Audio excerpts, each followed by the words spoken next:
Pussy niggas stay talking, you ain't it. Keep it lit and legit. I keep it lit as a bitch. These niggas ain't with the shits. Pussy niggas stay talking, you ain't it.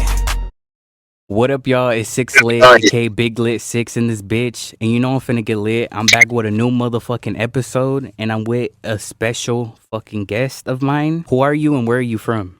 I'm Vizente, and I'm from Rancho Cucamonga, California. You know where it is, SoCal. Okay.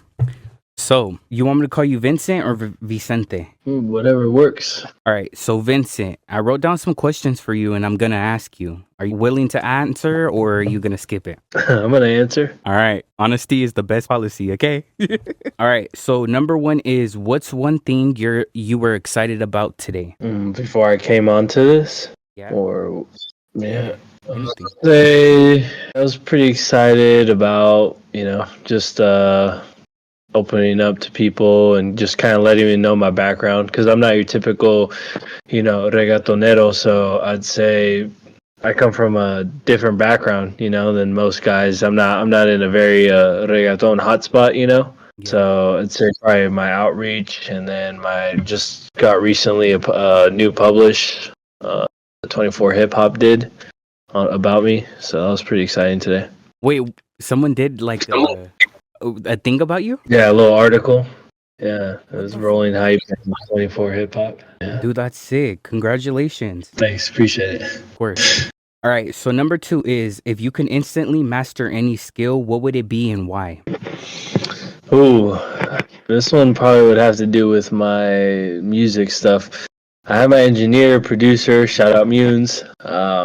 He does a lot of the heavy lifting for when we're making a track. But I'm gonna go ahead and say that if I could master, literally mastering, chopping vocals and all that, that'd be pretty solid, because that's a very hard skill. It's very time consuming. You gotta know your stuff. Mm-hmm. Shout out Munes, but that'd be a cool skill to really pick up. And not even just shout out, what is it, Muse? Munes, that's my producer. Well, not just Munes, but shout out to all the rest of the engineers, including myself, because, I've been recording myself and doing all my own stuff for like 14 years now. And it's just a crazy roller coaster. And it's a very, very cool thing to know how to do, even though it's very hard. I wasn't perfect. I'm still not perfect, but I know demo my shit ain't whack, so, Yeah, it's definitely respectable, Yeah. They do a lot of the heavy lifting, so. For sure. All right, number three is, what's your go-to food? My go-to food? I'm gonna have to stay close to my roots and probably go with some Mexican food. Toda la comida de mexicanos está bueno, so anything, honestly, I'm up for it. Yeah, really any Mexican food, any given day, you can't go wrong there. Now, if I'm trying to if I go a little out of my comfort zone, something that's also, it's gonna smack on any day, it's probably some Italian food. We can't go wrong with pizza, pasta, nothing like that. Bro, pasta is my favorite.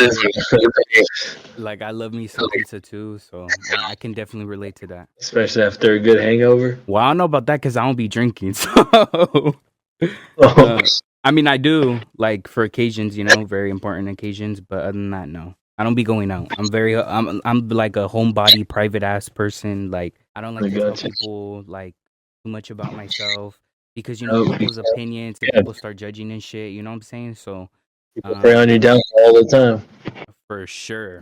They've been doing that to me from the start, and now them niggas listening to my shit. So it's kind of cool. But all right. So number 4 is, what's a fun fact about you that most people don't know about you? Fun fact. I used to be a marathon runner and long distance runner. So yeah, I used to run miles. I used to be that motherfucker that used to run for miles. Yeah, I was really competitive, very good at it.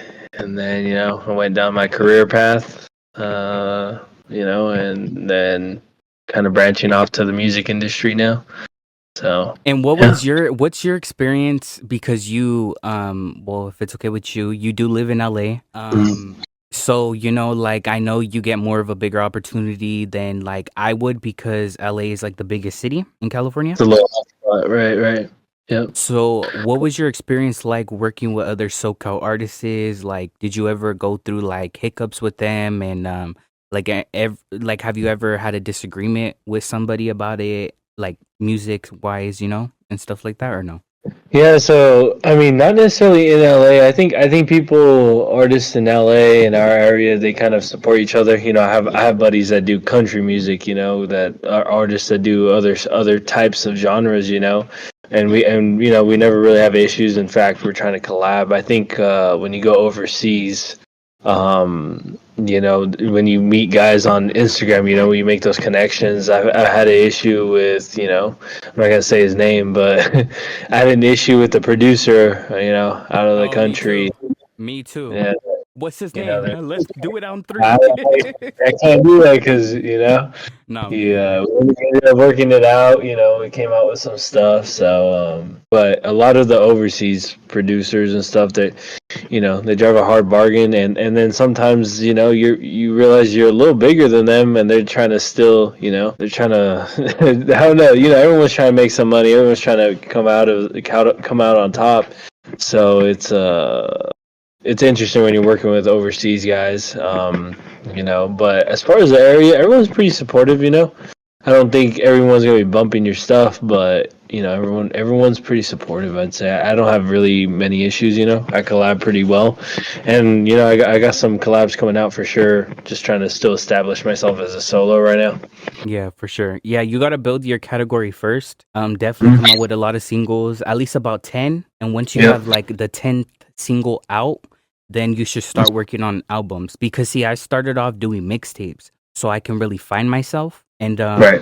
I was pretty like average, streams and stuff on SoundCloud. Like a lot of people, like they fuck with me and stuff, and I fuck with them. So it's just like, especially what you said about an overseas producer, bro. Like I literally had a whole run in with one, like this nigga wanted me to sound like Sherline Mafia, and I'm like, bro, like I'm from Stockton, California. It's the 209 area.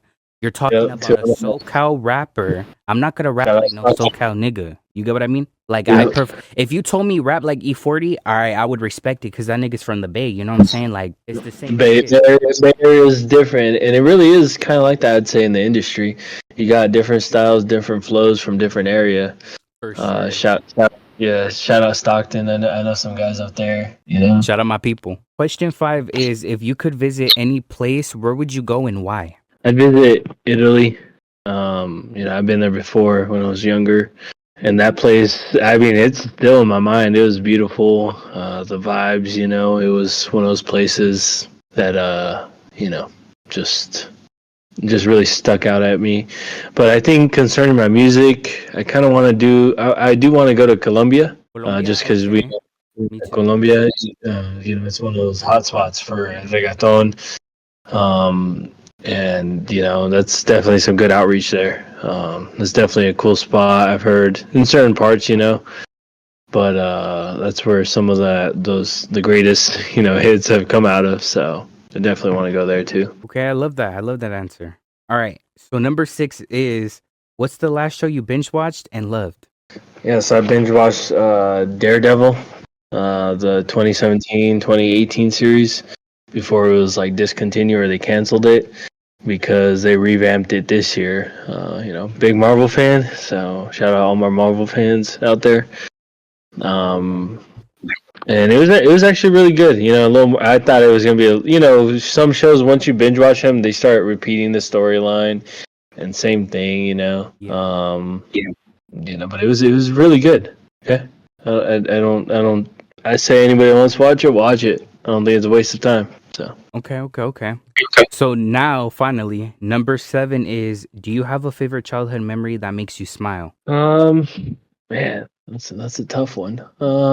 Yeah, I'd say there's quite a lot. A few that could definitely make me smile. I think one of them was, since we're on the topic of Marvel, I had a birthday party when I was like 6. That was like all superhero theme. My uncle dressed in a little Spider-Man costume, and I thought it was a real Spider-Man. Yeah. It was a legit costume he had, and yeah, I remember I was all freaked out because I thought it was the real Spider-Man. So I He's think all that was, hanging from the tree. No, for real, his costume was pretty legit. So yeah. Okay. So number 8 is, what's the best compliment you've ever received? Oh, best compliment. Dang, here and there I get some, get some good compliments. Far and few. I'd say, well, the funny thing about compliments is when somebody's like tells you a compliment, you can immediately pick up on it if it's genuine or not. For That's sure. a crazy thing. Is people don't know that you can, like, for me, I can pick up on it if it's a genuine compliment. Yeah. If it's just the same old compliment that would tell anybody else in the same position, I could tell. So I think somebody once explained it perfectly. They said that they know I have a huge heart, and sometimes my heart's bigger than what I can do with it. So I'd like to think that that's true. I have a big heart, and I love helping people. Me too. And sometimes it's a little hard to help people, when you have Because so the thing much is fear. too, right? Because I've been told that myself, that I PTSD. So imagine another person that could read vibes as well, like you, telling you something about yourself that you didn't even know. Right. You And know? everyone likes. I'd like to think that I'm a caring person, but when somebody notices it, it's a little It's more different. It better. hits a Yeah, you little. feel special. Like, Yeah, exactly. It's a little different. yeah, no, I feel that too. I mean, I've been told, like, oh, Six, like you love helping everybody that's in front of you instead of helping yourself. And I'm like, nah, I don't think so, because me personally, like, if I'm able to give you an opportunity, you should, and not waste my time, because then I feel like that's a slap in my face for how hard I worked to pick up another underrated artist like me and try to Right. put you on some game. You get what I'm saying? Like, Yeah, and it's true. Sometimes you got to help yourself out before you can help somebody else. And I think this last year, I really struggled with that. Realizing that I had to help myself, and that's kind of where the music came in. yeah, no, So for sure. I feel that. I can definitely tell just by the way you speak and stuff that me and you will have a lot in common so far. Mhm. Um, and I definitely do pick up, like, you are a sweet, kind person for sure. And like, honestly, like, I'm a vibe reader. Like, I'm spiritual as fuck. Like, don't play with me. I got my little collection right here. I could whip it out right now, but a little stuck right now. You know what I'm saying? But like, good-hearted people have suffered the most, I feel like, for me, with friendships than relationship. Does that make sense? Mhm. Yeah. So I don't know if that's the same for you, but it's definitely like, for me, I've definitely felt more of a breakup type of feeling with friendships than I have with like a relationship. Like, a relationship to me doesn't really mean shit to me, because people can come and go now. That's what I realized. Yeah. And Don't even get me started on relationships, man. I was gonna ask you, are you single or? No, right now, I mean, I'm not officially taken, but let's You're you're in the talking stage? yeah, let's move past that right there. can't Okay. can't expose can't expose. All right, next topic. So number 9 is, if your life had a theme song, what would it be and why? Theme song. Shoot, I'm gonna have to go back to my roots because I grew up listening to a lot. Yeah, the first language I spoke was Spanish, and then you learn English, and then you lose a lot of that Spanish. But so I was very heavy into the Spanish music. That's really where I got my love for reggaeton when I was young. Theme song that describes my life. Oof. That's a tough one. That's a very tough one right there. There's so many good songs out there. And so many good, like, now I feel like the Latin community has been so much better. Lyrical. It's so lyrical. There's Literally, some good. like, I I can think make up most lyrical. recent. I think most recently because I was struggling with the relationship and stuff. I honestly this song.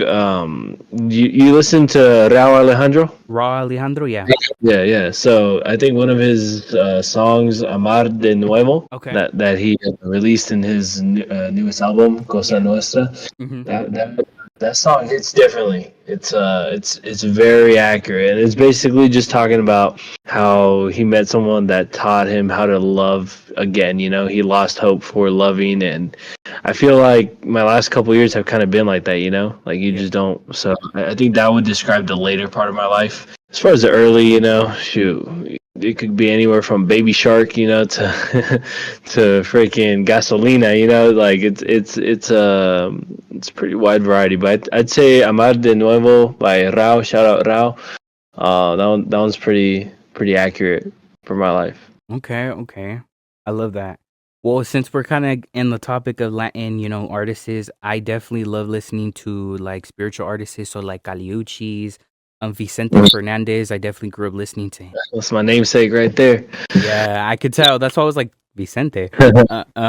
What's your favorite way to unwind after a long day? Oh man, that could go any which way. It's a put me on the spot like that. After a long day, ooh. Honestly, I just I like making music. Like as cliche as it sounds, after a long day, like I have the energy to make music, to listen to music. It just doesn't, they say like music speaks to you. For sure. And man, I'll be tired, but there's just like a drive to make something. Like I'll have ideas throughout the day, and it's hard for me to write them down sometimes, especially if I'm at work. And then at the end of the night, I could be tired, and I'll start cranking out ideas, and then I'll bug my producer, hit him up at the most random times, and we'll maybe get an idea flowing between me and him. But that's really that's how I unwind. I'd say is like by focusing on my hobbies. There was a time period where I was too focused in on my job, which for those that don't know, I work for the fire department. So it was too involved, too and wrapped with the fire service, and people that have that background realize that if you don't check it, it'll start to wrap its tentacles around your life, And that's kind of where I was. And then, I used to make beats for a while before I started doing vocals this year. And that's kind of where I found my, where it clicked. And that's where I found my downtime, So, yeah, that's how I kind of unwind, is just focusing on my music. So I feel like you're describing how I used to be, right? Because you're still new. Like, and I've been doing this way longer than you, right? So, like, I used to, like, my best advice to you for that is to pull out your voice memo, open your app, and just say a little part. And then, like, once you like the way you said it, when you hear it back, just add more to it. That's what I used to do, and that's what helped me, So definitely. I definitely have caught on to that technique where I'm like, oh, voice memo, voice record, real quick, and just an idea. Or even like where I write a lot of my lyrics. A lot of my lyrics are on just like a drive or whatever, and I'll just type away random stuff. Really? You don't use the notes app? Yeah, sometimes I use notes just to type in some stuff, but I have a drive too where I can just type out stuff, that's bigger. And yeah, exactly. That's pretty much how mine looks, but it's on drive too. So yeah, just like some days I'll be randomly, like just rhyming stuff in my head, or being like, hey, I gotta look this up because my Spanish isn't the greatest, so I gotta really work at it. Okay, pues vamos a hablar en español, pues, porque quiero entender más, because like I am fluent, but the thing is kind of like when I listen to music so much in Spanish, it hits you. Ajá, cuando escuchas las canciones en español te ayuda para entender, pero es muy difícil. Unas palabras son muy difícil para like to say, like there is definitely like sounding out. And I have a buddy that actually I'm supposed to go to the studio with, and he speaks Spanish very good, like very, very good. So he's supposed to help me with sounding out certain things, because people, you don't want to hit of course the music that I have sounds good to people on my street and stuff like that, and locals and my buddies and all that. But if you really wanted to hit those big hot spots like Puerto Rico or Colombia or Mexico, like you got to really make sure that people aren't like, what the heck? Pick up on the accent. Y nomás no es eso, es que la gente gusta unas artistas que tienen mucho talento y después like pueden like like you can just escucharlo. Adapt, yeah, like puedo escucharlo y después, like they can just imagine like, oh shit, like that's me in this situation. You know what I mean? Yeah. So it's kind of like me being Mexican and Puerto Rican, both is kind of like a plus for me. That's a good genes right there. I got like 5 things, so it's all good. That's crazy. And then especially being Cuban too, so it's kind of like I'm more Hispanic than black. But I definitely am black. Look at my skin, I'm light skinned and shit. But like that's what I'm struggling with right now. I mean, I don't care right now to write or like record. I'm good. Like I have an album that's coming out next month. So like I'm straight. But I just definitely want to tap in with more of my Mexican side. But I definitely have my friends to do that. Like I worked with a Dominican artist. I worked with a Salvadorian artist. I love to find underrated like Mexicano artists too, like or some that don't claim that they're like either. They're just Mexican or they don't even like that word, just whatever. Yeah, exactly. The Yeah, and Salvadorians, I'd be like, bro, you're Mexican, like you're speaking our language. What the fuck? Oh no, yo no soy eso. Okay, pues. and it's I mean, the industry, they really don't, they can pick out the minute somebody's being a fraud, fake, and I know for me it's hard, you're in a big game with a lot of dudes that live in the hot spots, so but at the same time, like we talked about, my background's a little unique, and I also live near, a very good spots of connections, like we talked about Los Angeles, like very good connections. I have buddies that are doing music, so it's about growing from there and trying to, continue climbing the ladder. While speaking of growing up, this next question is: who were your biggest influences growing up? Actually, in that article that they wrote about me, I named 3 specific. Well, technically 4 artists, but it was three I would say groups and the first one, being the pioneer of reggaeton, Daddy Yankee. You already know that's the one and only right there. That's the dude that like me. So it's only right. He engineered something that just is carried, and he's been relevant until he retired. Another one. Music. He's still doing music. He still does, yeah. He does like Christian music and stuff like that. But for sure laid the foundation. Yeah, laid the foundation, because that's what I'm kind of digging into is old school reggaeton. So that's where I'm trying to make that come back. Okay. And then Nicky Jam for sure. He's also one of those pioneers. I mean, as you recall, it was Daddy Yankee and Nicky Jam. They were a group. They started off as a group, and then they kind of went their ways, their own styles. And then Plan B, Chencho Imaldi. So that those are the pioneers, I would say, of perreo, reggaeton.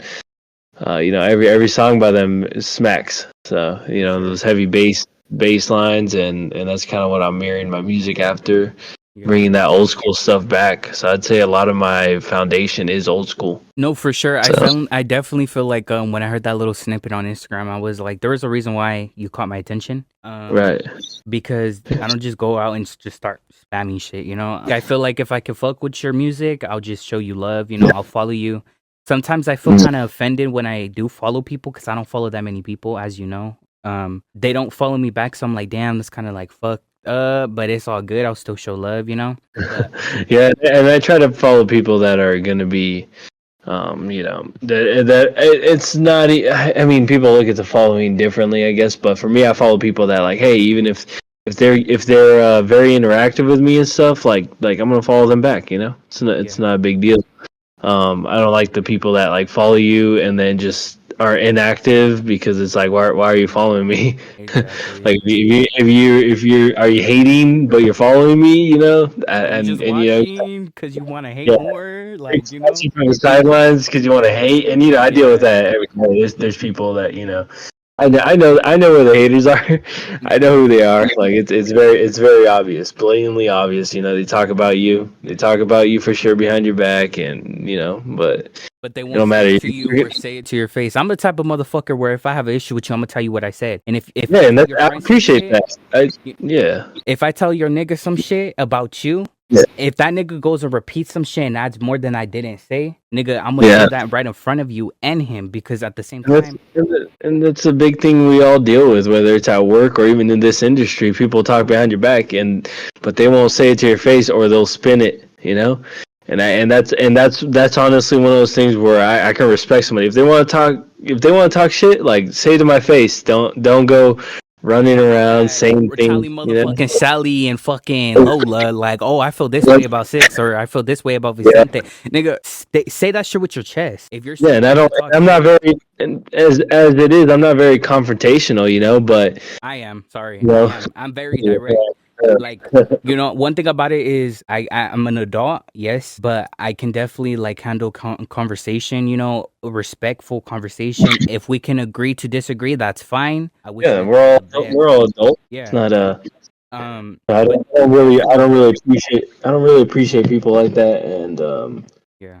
Me either. it's gonna be there all the time. You just gotta move past it. So And I don't really my thing care. too is I did a big old cleanup back in 2023. Like, I stopped talking to a friend for 14 years because of some Mhm. fake shit that he continuously couldn't stop doing, and I just can't fuck with it. We ain't cut from the same cloth, nigga, so it's whatever. But it's just like, once you let others interfere in our relationship, that's where I feel offended, because I feel like, damn, bro, you should know how I am. You should know how this person is, and you should just be like, I'm gonna stay in the middle.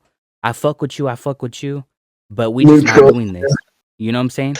People pick sides, and there's really no need. I'm like same thing. I'm more neutral. I'm not gonna stir the pot. I'm not gonna. I mean, sometimes I might stir the pot messing around, but yeah, at the same time, it's one of those things where you know what they say: small circles, tight circles. That's how you want to keep it. You know. My shit's this small. Like, there's only like 6, 7 people in my group, because it's Yeah, just that's like, how my group is. Yeah, a little less. Like as far as people I talk to almost every day, probably less than five for sure. That I talk to almost every day on a consistent basis, yeah, and those are the first people, and those are legit people that I know will support me. Besides your family, you know, besides mom and dad, you know, definitely talking about homies home, for sure. definitely homies. Yeah, besides family, homies, I could say probably less than five that I talk to daily. You know, about like, you know, certain things, and it's just because you got to keep that circle small, you know. So, Yeah, for sure. so All right. So the next question is, number 12 is, do you have a bucket list item that you're working on right now? yeah, actually, I do. It's a joint without exposing. It's a joint bucket list. Okay. It's I do have a personal bucket list, but I feel like I've been checking off this joint bucket list a little More? more. Yeah. Okay. Yeah, it's but as far as my bucket list, it's honestly it's I live life, you know, on the whim sometimes, you know. It's one of those things where whatever happens, whatever opportunities happen, you know. Shoot, you know, I could sign a huge contract deal in a week and, you know, freaking move out of No, California. definitely stay solo though. Like, you're still new. Don't get used and abused like I did. Just stay solo, Yep. and stay putting out your own shit. Like, real shit. Like, this is real shit. Like, it's not no Yeah, game. that was the idea, but I'm talking hypothetically. It's you know it's life's for me is at least on a whim, but I mean the good point you brought up there about independent. People don't understand how hard it is to grow independently, and that's kind of where me and my producer and slash engineer are kind of sticking to, is independent, because that's where the money is. If you For sign a contract, sure. and especially you got to look at the contract very deeply, because people don't realize. Look at some of these contracts, dude. It's hey, we'll give you $4 million, but it's over a span of, hey, we'll give you $4 million for 3 albums, but you can only push out, like, they don't look in the small writing. You can only push out 3 albums in 5 years, because they don't want you just turning out albums with low quality, you know. So it's beneficial for artists to stay independent until you get a big fan base, you know, or a big For base, sure. and that's definitely the goal. So I mean, going back to the bucket list though, definitely traveling a lot. I like traveling. I have quite a few places I want to check off, whether solo or, you know, with somebody else. Um, Definitely a lot of places I want to travel, and then, you know, with my music, maybe, you know, I get those opportunities sooner than later. So. Okay. I like that answer. All right. So the next question is, how do you define happiness in your life? Oh, that's a tough one. That one hits a sore spot. It's people think you need somebody else to be happy, but in reality, I think you can you can find yourself is what's going to make you happy. Finding things that you to do is what's going to make you happy. Surrounding yourself with people that make you happy. Relationships Energy. for me. What was that? I said good energy for sure. Yeah, good energy, because people with bad energy drain you, man. There was my last relationship was very, very draining. Which people know that some of my most recent songs kind of dove into that, a little bit of the trauma with that or situations. At least my first release that I dropped, had some points in there of a past relationship, just because that's you use music to dump a lot of your trauma, at least for me, stuff that comes to your mind, issues that you came up with. And for me, happiness is just doing what you love, my job, this music stuff, feeling fulfilled at the end of the day. That's what's happiness for me. It's not, they say money can buy you happiness. It can. I mean, it could be as simple as that. But I think looking at life in the smaller view, it's people that you surround yourself with and the things you do that make you happy. Okay, I like that answer. Okay, Vincent, I see you. Number 14 is, are you a early bird or are you a night owl? Oh, 100% night owl. My producer knows this very, very unfortunately. We do marathon session studios at the studio, which we record in downtown LA. Shout out Pirate Studios. We record. All our sessions have been usually until like 2 o'clock in the morning, 1 or 2 in the morning. We don't leave out of there until 1 or 2 in the morning. I drop the hammer in there and we just get to work, honestly, and we get there like a 6, 7, and we won't leave, dude. It's every time that we go in, we're at least cranking out 2 songs, which is very hard to do. Like Well, to how even long do you take your write? How long do you write for? usually this stuff's written out before. Like we just go into the studio to record, like But fully you're record. saying like to perfect it, right? To perfect it, like we will crank out. It depends, honestly. You know. Have you ever heard that saying that some of the best hits have been made in less than 90 minutes? For sure. There's a song that's coming out. I mean, I don't have a date for it yet. My engineer's still mixing in stuff, Wait, what? chopping. We're already getting early access? I'm just kidding. I mean, there's one that's supposed to come out. We don't. I mean, the title. I think the title is gonna be called Escape, and this is my bilingual track. So I am rapping on the English, and then it's like a trap reggaeton track, which is interesting, right? Like I said, we're diving into stuff that's not really out there. Uh-huh. That's my style. So it has English trap part and then Spanish reggaeton part. So this track, I remember we were working on my most recent release, Ponte Maleante, which that one ended up being it's a club banger. Honestly, it's definitely one of those styles. But that one we cranked out, like that one took like 5 hours. It was just going over and over on certain parts. Uh-huh. And then we were like, all right, let's you know what? Let's crank out this other song. I had written it. We had the beat, and I remember he said, "We'll crank it out in an hour and a half." And dude, I kid you not, it was midnight, and I was tired. My voice was already, you could tell, deteriorating.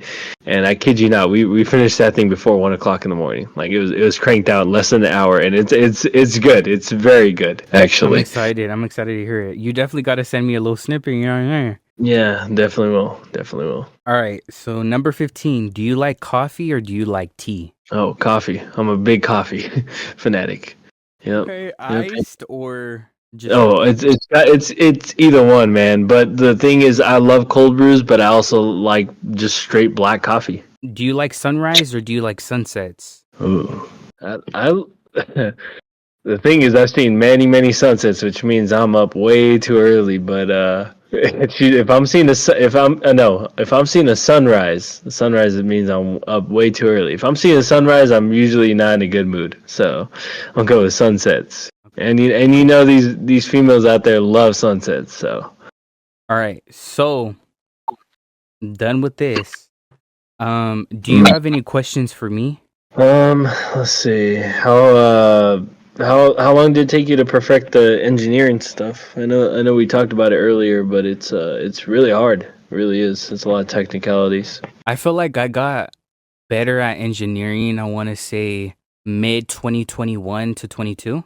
Hmm. Um, that's kind of when I realized, oh shit, like my shit's changing. You know, my voice is changing. As I'm getting older.